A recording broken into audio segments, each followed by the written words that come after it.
I have been fighting the left since before she was born. If I'm a rhino, then the word rhino has been raped of any meaning. I don't consider those who are opposed to aiding Ukraine to be rhinos or to be any whatever one would like to call them. I don't call them names. I just think they're wrong.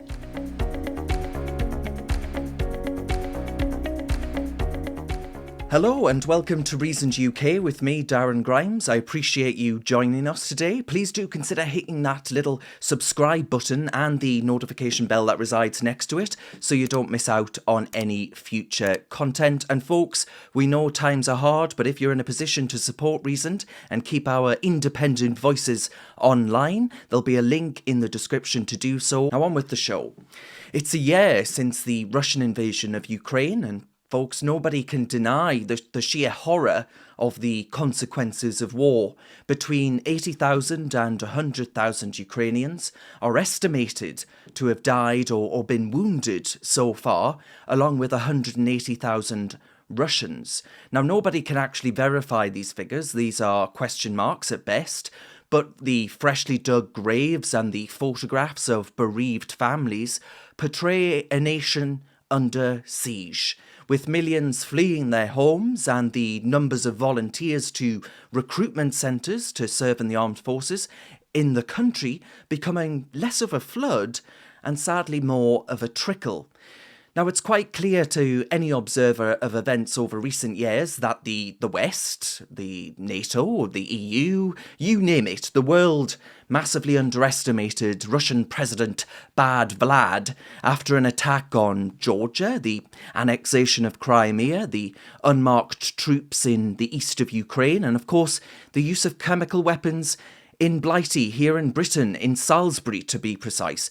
We seem to have collectively refused to acknowledge what President Putin was actually capable of. But there are many folks that disagree with those sentiments and argue that actually NATO and the expansion of the European Union have been the main driver of Putin's action in Ukraine. There are many wildly popular conservative commentators like Fox News' Tucker Carlson, Candace Owens, Charlie Kirk, and our very own Nigel Farage here in Britain have challenged the consensus on Ukraine with arguments that make sense to many, I think it's fair to say. But 1 year on, is it time to accept that this may well be another Iraq, another Afghanistan, or another Vietnam? And a moment that we need to really be alive to. I want to discuss that with my guest today. He's a thinker that I've admired from across the Atlantic for many years now. He's been influencing conservative thought via talk radio, best-selling books, his columns via the wildly successful Prager digital platform that actually seeks to promulgate conservative ideas to a younger audience living in an age of wackery and wokery. Now, Dennis Prager joins me now. Hello, Dennis. Wonderful to be with you. Far away. It's very late where I am and early where you are. It is indeed. I appreciate you giving up your time. Now, Dennis, I want to start by playing you a clip of someone that I know you admire because I heard you say it in one of your fireside chats, Fox News' Tucker Carlson. Now, Tucker in this clip, just for context for viewers, he's comparing the US response in East Palestine in Ohio to the response as far as aid's concerned to Ukraine, as far as taxpayer dollars are concerned. He argues that actually Ohio hasn't received the same response after shipments of toxic waste were pouring out thanks to a train derailment. So we'll just watch this short clip and then I'll have you respond and give your position at the end of it, Dennis. But nobody cares, and they know that in East Palestine. But the contrasts are becoming too sharp and obvious. The American border versus the Ukrainian border. One doesn't matter at all. In fact, it's racist. The other is so important we'll risk nuclear war to protect it. Aid to Zelensky, unaudited, God knows where it's going. Nobody seems to care. And aid to East Palestine. We just can't afford it. Unfortunately, the people you just are not Ukrainian, so Joe Biden is not interested enough to visit. Dennis, what's your response to that? Do you agree that there is, a complete unbalance in the American response to domestic issues compared to international ones? Well, I need to preface my response by noting how much I admire Tucker Carlson. The two of us spoke in Hungary. It was the last time we were together, and I he's one of the few people that I make it my business to hear at least some of his broadcasts almost every day. And I'd like to add another thing. I have been well aware for much of my life that the only person that any of us agrees with all the time is ourselves.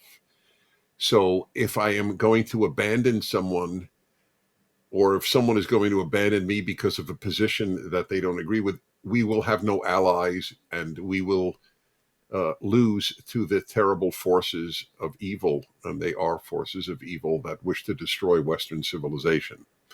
Having said that, I don't agree with him on Ukraine.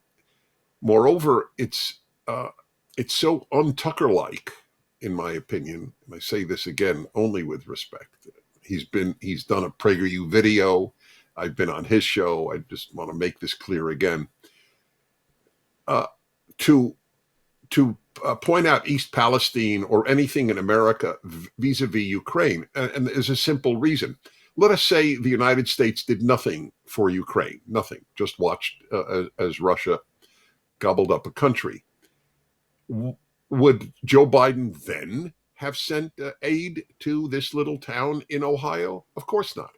They're completely unrelated. They're not. It's a non sequitur to raise it. The reason for the neglect of this Ohio town is not because we're in Ukraine. It's because the Democrats run the country, and they have no interest in an area that is overwhelmingly white and overwhelmingly Republican. And that's the issue. End of the issue. I think there's another argument that needs to be made here. There is no war, certainly none that America has been in, but I think any country, no noble war even, whether World War I, World War II, Vietnam, which I believe was a noble effort, just as noble as Korea. By the way, I just need to note the ignorance of the Korean War, I think, is deliberate, because it was so obviously moral and America won it.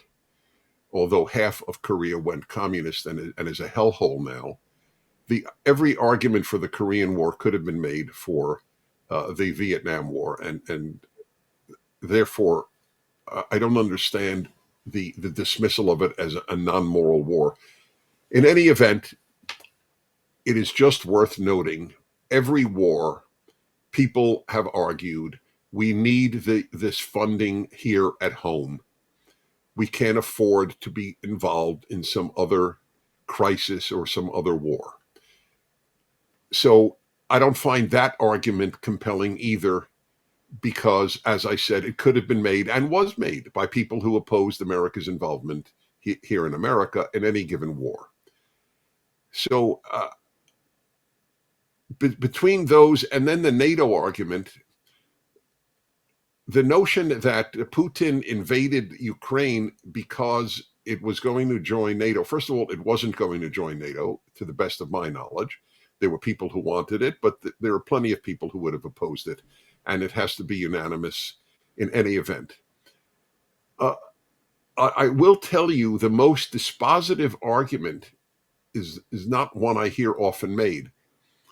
If this is not a threat, the invasion of Ukraine, why do Sweden and Finland now want to join NATO? I would love somebody to respond. I would love Tucker to respond. Sweden and Finland have resolutely avoided joining NATO. Finland, in part because of its historical problems. It had a war with then the Soviet Union, or now Russia. But they understand that this is a very real threat that Putin is. I think China is the biggest threat, to be honest. I agree with Tucker on that, but that has nothing to do with this. This is a threat. And if it weren't, as I said, why would Sweden and Finland now ask to join NATO? So I'm sorry. Forgive me. I have one more argument, and it's the moral one. When you're the strongest country in the world, and I don't know if America will remain the strongest under the Democratic Party, which doesn't particularly care for American strength in any way, shape, or form, but we are the strongest country in the world, and that comes with moral responsibilities. You cannot watch smaller countries gobbled up by bad actors on a moral plane. As to the argument, well, they're corrupt, I am now going to say something I have never said, and I've been speaking publicly for a lot of years, and I could cry saying this, but I will say it because it's true. We're corrupt. The amount of corruption in the United States of American government today, I don't think it's much less, if at all, than Ukraine. We're under the Democrats, given the corruption of the CIA, the FBI, the CDC, the NIH, you name the acronym, it's corrupt in the United States. We are the last group to speak about don't aid corrupt governments. So I don't find any of the arguments compelling. Yeah, Dennis. Before we explore some of the meaty topics that you've just addressed there, I want to go to another individual that you respect a massive amount, and I'm actually reminded of a quote by Ronald Reagan I believe it was in the 70s. Ronald Reagan said that his 11th commandment, Dennis, which I'm sure you've spoken about many times before, that thou shalt not speak ill of any fellow Republican. But Candace Owens, who I know you're a great admirer of, has argued that Ukraine is a rhino, or for my viewers that aren't aware of that, especially here in Britain, a Republican in name only, litmus test. Now, she tweeted this, Dennis, and she argued that actually any Republican candidate or elected official that isn't skeptical or supportive of the war effort in Ukraine is a rhino, is a Republican in name only. Now, I wonder, you get to a point where if someone's making that accusation that thou shalt not speak ill of any fellow Republican, that very much is speaking ill of any fellow Republican, is it not? I hadn't seen it till this moment, and I have to say I'm disappointed. I'm quite close with Candace. In fact, my wife and I were at her wedding. What can I say? It's a very unfortunate tweet. I have been fighting the left since before she was born. If I'm a rhino, then the word rhino has been raped of any meaning. I don't consider those who are opposed to aiding Ukraine to be rhinos or to be any whatever one would like to call them. I don't call them names. I just think they're wrong. Mm-hmm. And this is disturbing. I have to admit it. I think I'm going to have to call her up. Now, Dennis, I wonder that because it's really struck you in quite a profound way. There's a theme here, is there not? And I don't wish to put words into your mouth. You're more than capable of making them yourself. But is there a rise of skepticism and sort of ideological purism on the right, especially in America, where you've got this polarization? Is this the Trump effect of American politics, or am I, a silly British liberal that needs to stop reading the mainstream media? Because you get out of context clips of Zelensky on Twitter, for example, that later turn out to have been selectively shortened to take out of context what he's actually saying about, American forces being utilized in Ukraine or American taxpayer dollars. Is that what's going on here? What do you actually think is responsible for the fact that large swathes of the American right that you and I both respect and listen to and admire seem to, just be completely wide of the mark when it comes to Ukraine?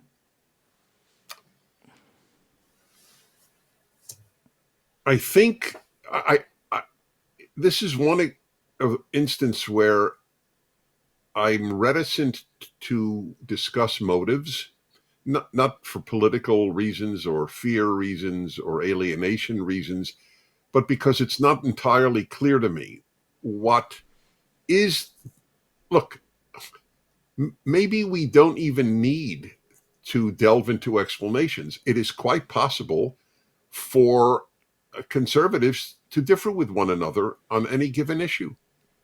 The notion that we have to agree on every single thing, otherwise the other one is inauthentic, will mean only one thing: the left will win. See, I never lose sight of the big picture. The left is an existential threat to Western civilization. Not liberals. They vote left, but they're not leftists in their philosophy. But the left has always been, from Lenin to Soros. It is a threat to Western civilization. And all I care about in the final analysis is defeating the left. Otherwise, we are losing America. I mean, rapidly, truly rapidly.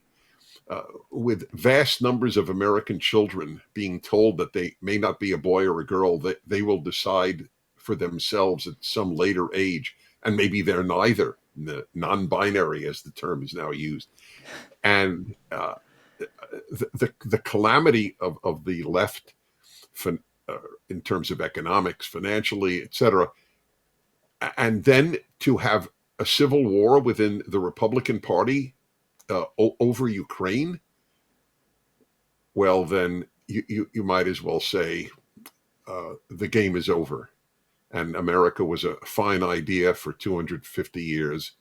And now the opposition to the left has decided to kill each other. I'm not disappointed that people, Charlie Kirk and I are very close, for example. We speak regularly. I speak for TPUSA regularly. So we don't agree on Ukraine. So I think he would say, so what? Have I lost my affection and respect for Dennis? And likewise, have I lost my affection and respect for Charlie?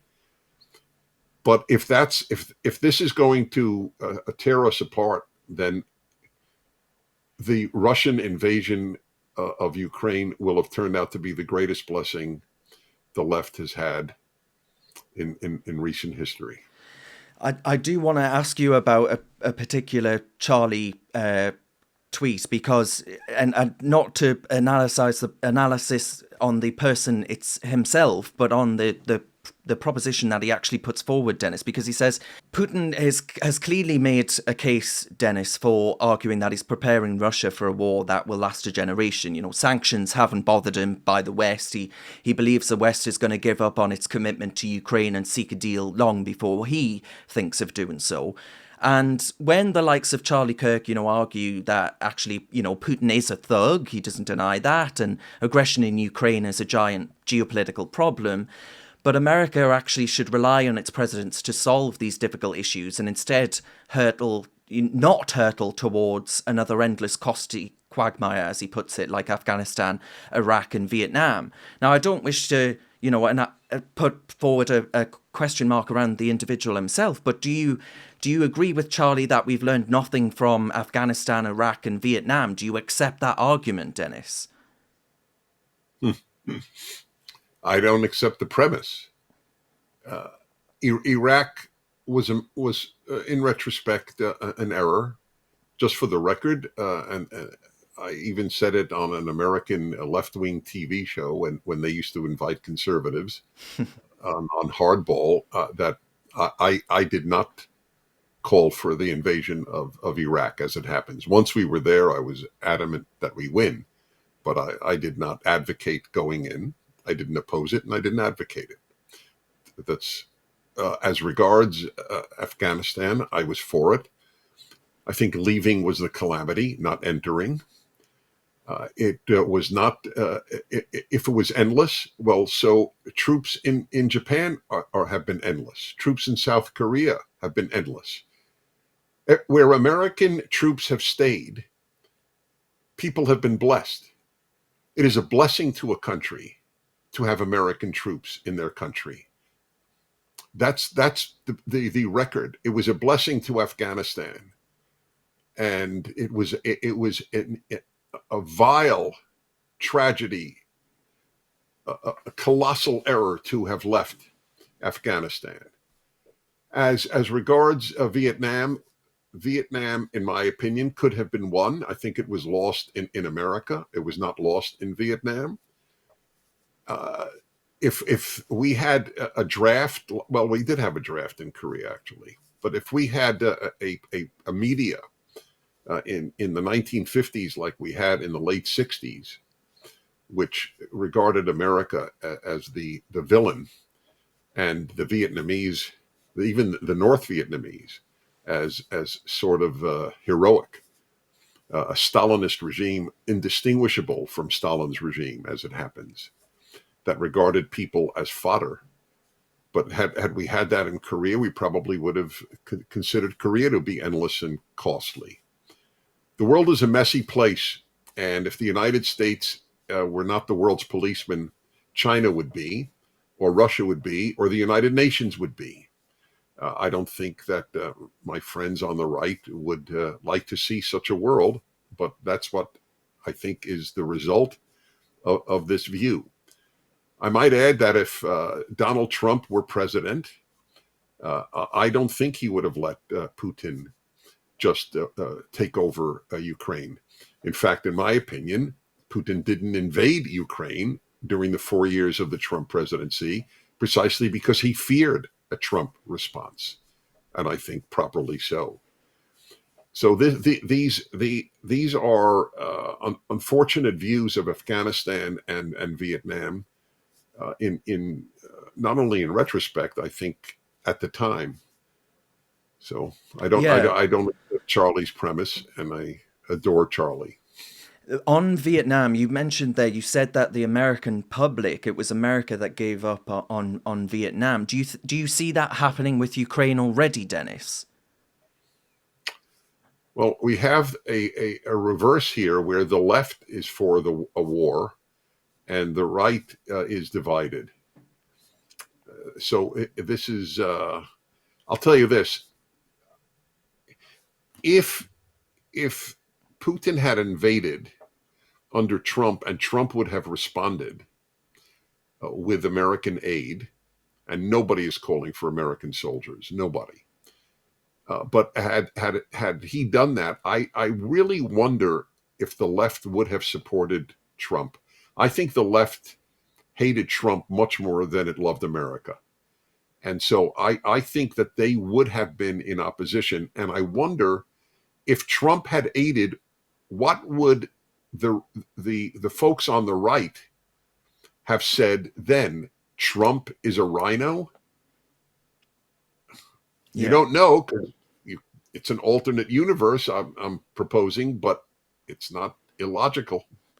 Are you concerned by China's involvement? You sort of touched on that, because China is considering, as we speak, supplying arms to Russia. It's already upping the stakes as far as its economic relationship is concerned, its partnership.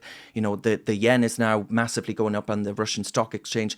There are so many ways in which the merge between, the unity between those two evil enemy powers is starting to grow, is starting to increase. If that happens, and on a rapid trajectory, Dennis, it effectively ups the stakes, does it not, for the world, by transforming what is currently a regional conflict into a proxy world war?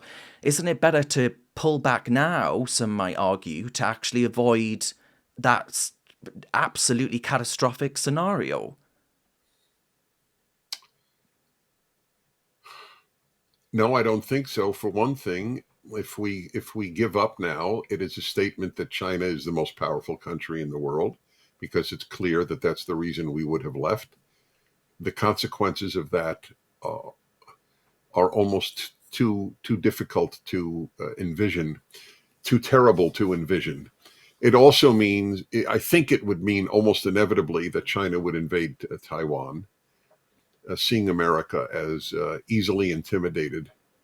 I admit that the prospect of China giving arms to Russia is very disturbing. It wouldn't be disturbing, though, had the Democrats not opposed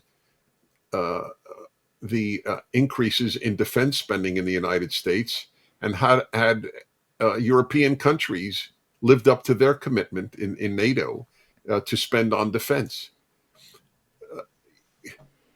The New York Times a paper I have very little respect for, but occasionally does have an important article. Just had an article, I believe, today about the Europeans not spending on defense and therefore really not having much to give to Ukraine because they don't have much.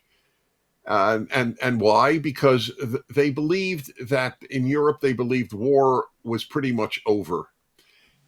I have to say, the European ability to be stupid is almost infinite. Then I'll tell you what I mean by stupid. I mean naive. Yeah. See, naivete in an adult is a crime. Naivete in a child is expected, but over the age of 21, if you remain naive, you have chosen to be naive, and that it's like Angela Merkel. It doesn't matter if we bring in millions of people into Europe from cultures that have nothing whatsoever morally in common with ours. It doesn't matter. And it doesn't matter if we shut down nuclear power, the safest form of energy known to human beings, and cleanest if you consider carbon dioxide dirty. Doesn't matter. These people are fools. Europe is run by fools. I don't know what to say. I agree with that.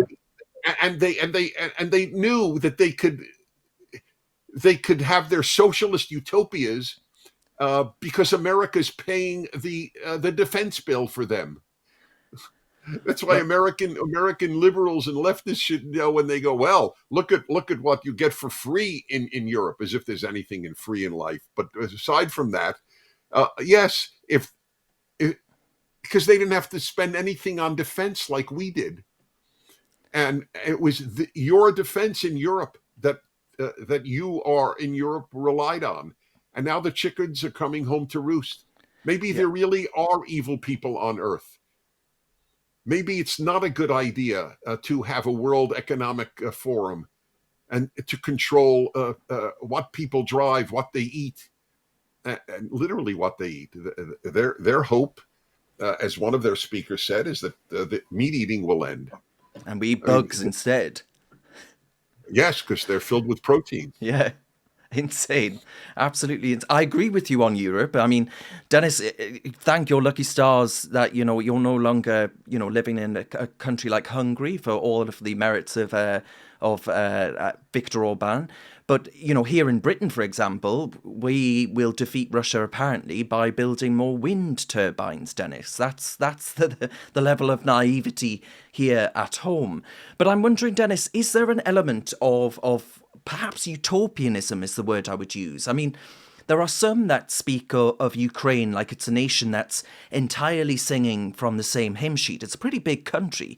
When you look back at support for the 2014 riots or protests that overthrew a president and the 2004 and 2010 elections, you look and you see a clear majority or telltale signs at least where people in the east of Ukraine supported more Russian-friendly parties while a clear majority in the west supported the Western-friendly parties, EU membership and all the rest of it.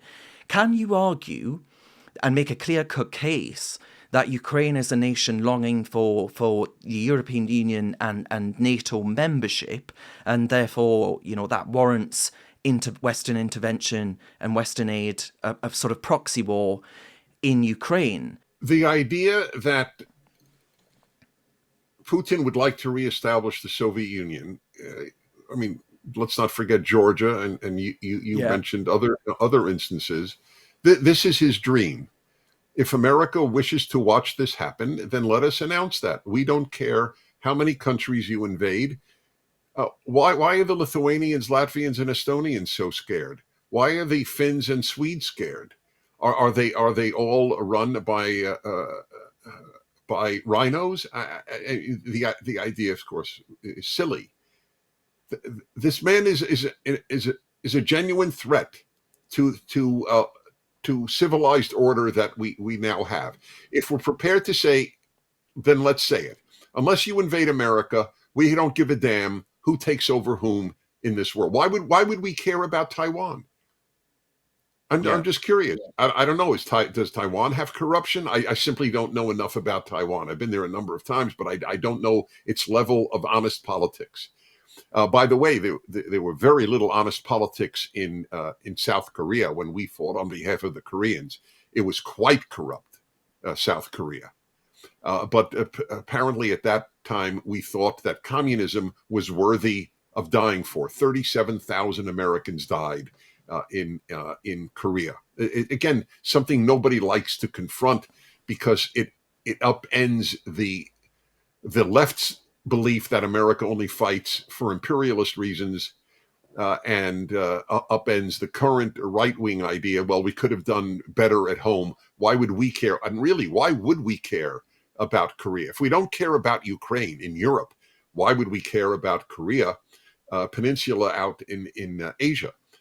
So it depends how you see yourself as an American. I see us as a great doer of good on this planet when possible. Does that mean we intervene in every case? Of course not. Yeah. But as I said, if you have American troops on your soil, that's generally been a blessing for your country.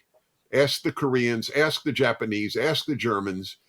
I dare say that, and when we leave, it's a catastrophe. Afghanistan, it's not Afghanistan that was the catastrophe entering. It was leaving that was the catastrophe. It was leaving Vietnam that was the catastrophe. So these are big issues that need to be addressed. But I think people think very emotionally. Yeah. I mean, it's very hard in life to think rationally when one's heart is in another direction. The anger on the right at Biden is completely legitimate. I consider him to be a bad human being. I've never said that about any Democratic president, and I oppose them vociferously, but I never thought of them as evil. I think he's a vicious human being. I mean, he said what was it, a week ago, that there are Americans who want to lynch blacks. Are you familiar with that? Yeah. Yeah. I mean, and this Incredible. liar ran on the platform of uniting Americans. Mm-hmm. So I think there's such a hatred of him that the fact that he's there and not in East Palestine, Ohio, or at the border with Mexico, that's just the final straw for these people. But I think that's emotional rather than rational / moral / American thinking. Yeah, I mean, Dennis, So my grandfather actually served in Korea in the early 50s, and really, he never went abroad for the rest of his life. That was the one and only time he ever left Britain. He ever left this small part of the northeast of England that my family are from, and he felt immense pride, Dennis, at having served there. You know, for despite the good fact. reason. For good reason, yeah, absolutely. If you look at Korea now, it's a bastion of freedom, of commerce, Right. of And the North technology. is hell. The North Exactly. is a large Nazi concentration camp. Absolutely, which many left-wing prats, as I call them, you know, could well do with being sent out to have a sort of a first look at the lesson to learn of what communism leads to. But you know, Dennis, my grandfather described to me about not just, you know, being rained down with bullets and all the rest of it, but he described returning home and hearing the howls of mothers who'd lost their children. It might have been, you know, in the World War II, which of course wasn't that long before it, or in the Korean War. And he still had pride in it, despite that, what must have been really traumatic, losing people that losing, you know, and that's what motivates me, Dennis, to think that actually war can be worthy. Does that make sense? That's my position. That's why my final argument was a moral argument. Yeah. I don't understand in that regard my fellow religious conservatives. I sort of understand better secular conservatives, but religious conservatives, I mean, won't God ask us if we could have aided those being hurt. Why didn't we? There's a biblical law: do not stand by the blood of your neighbor. And on the fourth volume of a Bible commentary that I'm writing, and I take this stuff very seriously. I think God will ask me and everybody else, if you had the power to help, why did you avoid doing so? And is the answer because so many millions are coming through the Mexican border? Weren't millions coming through because Biden opened the border and the Democrats believe in open borders? The first time in the history of the world that a country does not, or in modern history certainly, country does not believe it has borders. Well, Is the left we are in the much the United same. States? We are much the same, Dennis. We have a real bad problem at our southern border. I know America has its problem at the southern border as well. It's a genuine issue. Dennis, I don't ask you this question assuming that you have any sort of foresight in the future. I don't think you can predict the future, Dennis. If not, perhaps you'd be a much wealthier man than you are today. I know you were in Eastern Europe under communism. Now, you've seen Europe at war, or at least a Cold War before. I'm wondering how you actually think this ends, Dennis, because our former Prime Minister, Boris Johnson, to pick one politician, has argued that actually, if only we'd taken action before now, Dennis, if only we'd actually isolated and potentially neutralised the Russian threat, and I don't mean by taking out Putin or regime change or anything like that. I think that it frankly is probably a bit of a mad idea. Is it now a case, Dennis? It's a mad idea, correct. A mad I agree. idea. But is it, and by the way, we have former left-wing politicians, left-wing prime ministers in this country arguing that actually we can take President Putin to an international tribunal, which I also think is absolutely insane. Oh my God. Insane. Gordon Brown said that, Dennis, and as soon as he said it, I just thought, what is this man smoking, and is it green? But the way in which, have we left it? I guess the question is, have we left it far too little, far too late, Dennis? How does this end? Well, it depends what the this is. I'll tell you that if the Democrats are not defeated in the next election in the United States, freedom in America, as Americans have known it since 1776, will diminish or disappear. This is the first time in American history that free speech, the most important freedom of all, is being challenged very severely. 45% of American young people, that is college students, say the following: I believe in free speech, but not for hate speech. Of course, their minds have never been taught logic. They don't understand that means they don't believe in free speech. Free speech means you allow hate speech. That's what free speech means. It doesn't mean I only allow love speech. That you don't need free speech, because who's against love speech? We have lost the bases of our civilization, the Judeo-Christian bases. Secular conservatives, most of them do not realize this. Some do, but most secular conservatives do not. And these are wonderful people, and certainly my allies. But Margaret Thatcher said this: the West is based on Judeo-Christian values, and they are disappearing, and so is the West. This is the first attempt in human history to live without religion. And so what you end up is not with no religion, you end up with secular religion. Marxism, humanism, environmentalism, feminism, you name the ism. Mm-hmm. These are all substitutes for Judaism and Christianity, or for Judeo-Christian religions. So, look, I'm asked all the time by callers to my radio show if I'm optimistic or pessimistic. I'm asked at lectures, and I have, this is my answer. They're both useless. I only have one question: will you fight? I don't care if you're a pessimist or an optimist. Pessimism leads to not fighting, and optimism leads to not fighting. If things are all going to turn out well, why fight? If things are going to all turn out bad, why fight? Did the troops that went on Normandy Beach on D-Day in 1944, were they optimistic? I have no idea. I know that they were peeing in their pants before they went on the beach. Generally speaking, optimists don't urinate in their pants. They didn't ask whether they were optimistic or not. They asked, what do I have to do? That's the only question that matters in life.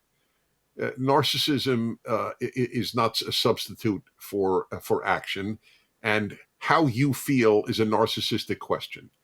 So I don't care about that.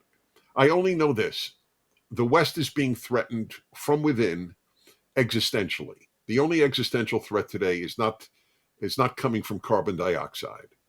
The existential threat is coming from the left. And that's true in Europe, and it's true especially in the United States. The United States has become the greatest exporter of toxic ideas in the world today. Yes. You can't imagine how this patriot cringes at telling you this. We are the origin of men give birth, and that sex is not binary, and that children will decide whether they're boys or girls at any time in their life when they want to decide it.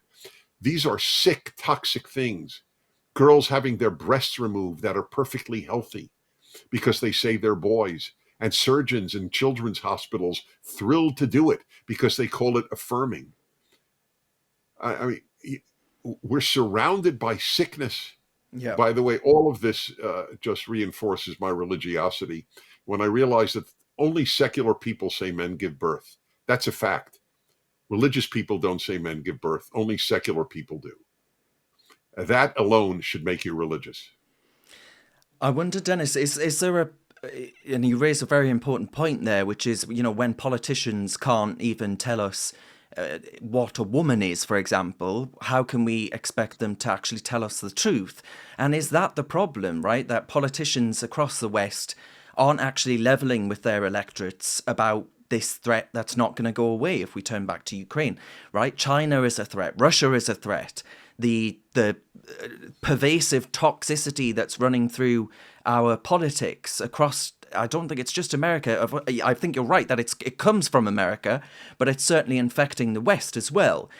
Is there a point here to say that actually it's the fault of our politicians to actually not level with the public, and actually our failure that allowed this to happen, and we've no alternative but to see it through, and politicians need to finally be honest with electorates to actually say that?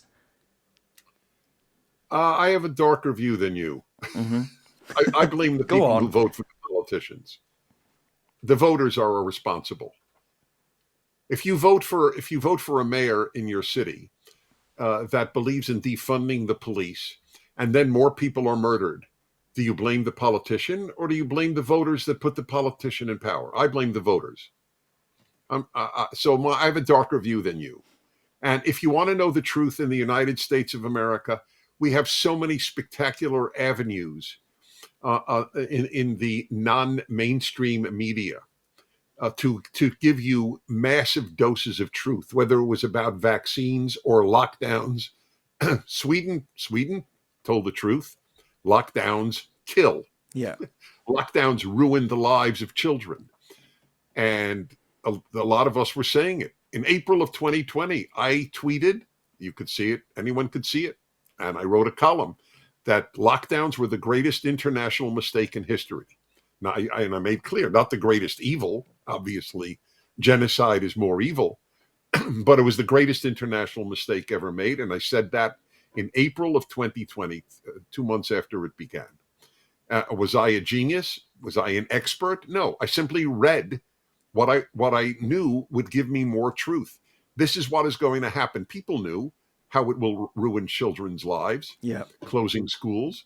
People knew that. People understood what it's going to do to poor countries and their economies if we lock down society. People knew how many businesses will go out of business. While the biggest businesses of America were allowed to be open, politicians shut down little guys' businesses. So I don't know if you're familiar with Target and Hmm. CVS, these gigantic stores in the United States. They were allowed to stay open, but Joe's hardware store, that had to be closed. And masks, it's masking 2-year-olds, or they couldn't go on an airplane, kicking healthy young men and women out of the armed forces of the United States, giving them a dishonorable discharge because they wouldn't get a vaccine, which is at best worthless for young people and at worst harmful. So I blame the public. People don't want to know. It's not that the politicians don't level with them. Since when have politicians in democracies leveled with people? It is so rare, because the purpose of a politician in a democracy overwhelmingly is to get reelected. So he will tell the people what they want to hear, or she will tell the people what they want to hear, especially on the left. If you focus on American racism, one of the gigantic lies of my lifetime, of any lifetime, it is a big lie. It is America is systemically racist is the second biggest national lie. The first was that Jews killed Christian children to use their blood to bake matzah for Passover. That was the biggest. That was called the blood libel. This is the racism libel. But if Americans want to believe this about their own society when they know it isn't true, I blame them. They vote for these people. They are to be blamed. Yeah, you get what you vote for, Yeah, right? that's right. Yes, you do. Look at Florida.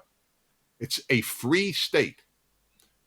I live in California, an unfree state, a corrupt, utterly corrupt state. Shut down your restaurants and wear masks, said the governor of California, then photographed having a meal without a mask in an expensive restaurant. It's not that he's a hypocrite. I don't give a damn about hypocrisy. It's that he didn't believe his own lie about masks being necessary. Yeah, it was all a performance. It was theatre, wasn't it, Dennis? That's That's that's that's correct. what, No, it was control. Yes, yeah, That's what this absolutely. is all. I wrote also in 2020. This is all a dress rehearsal for a police state. Yeah, not good. Everywhere the left has power, it tries to create a police state. Not liberals, leftists. Well, we in Britain had so-called conservatives in charge, and they did much the same, Dennis. I That's regretfully right. inform you. I couldn't agree with you more. Well, Uh, Dennis, Margaret Thatcher had a famous poster, one of her most famous election posters, and she said, "Don't just hope for a better future, vote for one." Now, with that said, Dennis, and that sort of touches on what you've literally just said, but with all of the conversation that we've just had, and to bring proceedings to a close, Dennis, who do you think best stands a chance, really, of getting America fighting fit? And what I mean by that is, getting America back to being robust on the international stage, but also in the domestic stage, right? It seems to me, Dennis, and forgive me if you disagree, but it strikes me that the United States of America currently stands more for whackery and wokery than it does flag and freedom. So who represents the best chance of getting America back to those fundamental core values of freedom and liberty? oh, you didn't have to apologize. I said earlier, we're the greatest exporter of toxic ideas in the world today. China is not exporting toxic ideas. It's exporting corruption and terrible ownership of lands all across the world. I mean, but nobody is infatuated with any Chinese ideas. Nobody could even name any other than let the party be all powerful. In terms of ideas, by the way, and we're worse than you are. You closed down Tavistock, your biggest Yeah, clinic for transgendered young people. yeah. So we're not Boston Children's Hospital, affiliated with Harvard University, is gung ho on removing girls' breasts if they say they're boys. So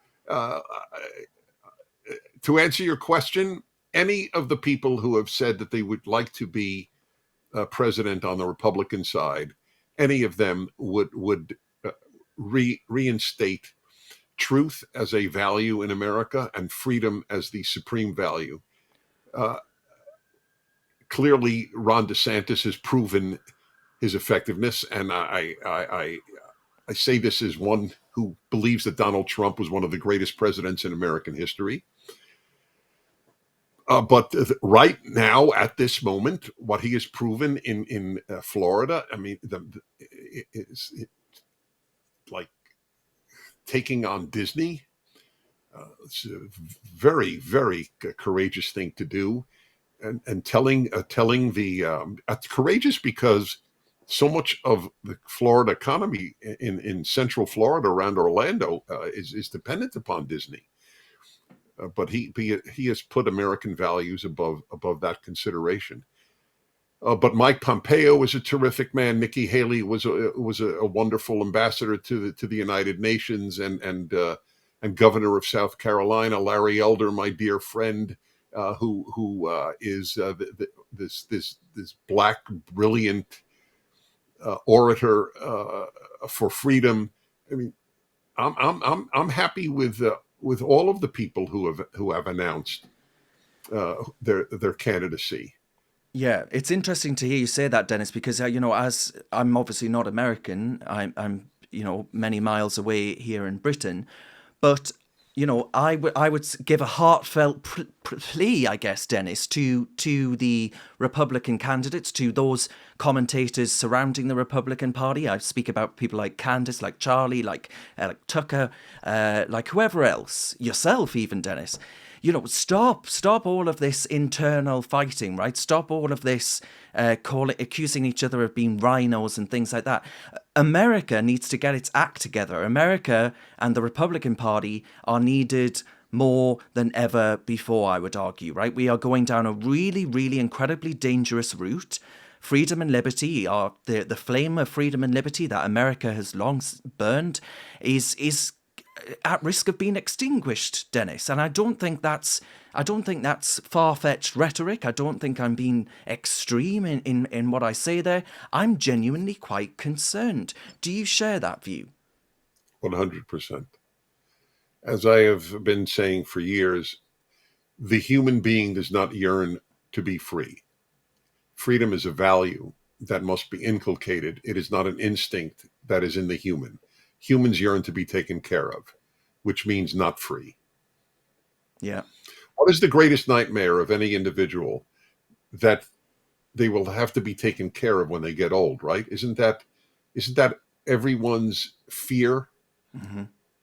And yet they don't apply it to anything else in life. Oh, so you don't want to be taken care of when you're elderly, but you do want to be taken care of now. You want free tuition and free health care and free daycare and free lunches and free tuition and free education.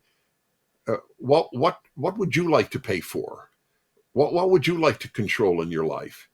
And for most people, the answer is nothing. Again, as I write in my commentary on the book of Exodus, when the Israelites left Egypt, within a few months, they were saying, "We'd rather go back to Egypt. The food was better." It's in the Bible. Nothing changes. Nothing. Yeah. Dennis, I have a feeling that God looks down on the human race and thinks, "Oh man, this is deja vu. It's all deja vu." Absolutely.